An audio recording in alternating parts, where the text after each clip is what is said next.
L'amour dans la vérité est la force essentielle du vrai développement.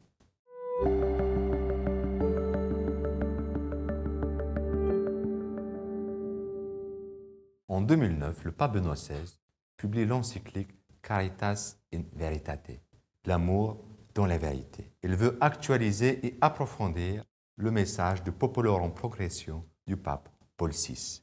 En affirmant que la charité est la voie maîtresse de la doctrine sociale de l'Église, il propose une réflexion renouvelée sur le développement intégral de l'homme et de l'humanité. Dans un contexte de la crise financière internationale qui a eu lieu dans les années 2007 et 2008, le pape Benoît XVI invite à une réflexion renouvelée et approfondie sur le sens de l'économie et de ses fins. Il faut situer l'économie dans le développement intégral de l'homme. La vérité du développement réside dans son intégralité. Si le développement est exclusif et partiel, ce n'est pas un vrai développement. Benoît XVI dénonce la visée exclusive du profit. Le profit est utile en tant que moyen, mais ne peut jamais devenir une fin en soi. Il dénonce aussi le désir de la domination. Le marché ne doit pas devenir un lieu de la domination de la part du fort sur le faible.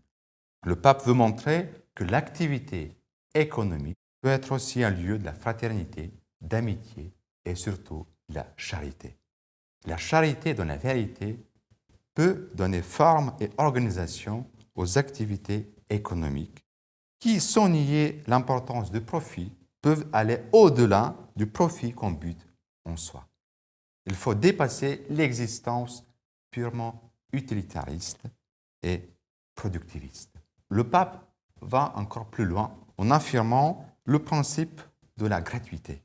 Si le développement économique, social et politique veut être humain, il doit prendre en considération le principe de gratuité comme expression de fraternité.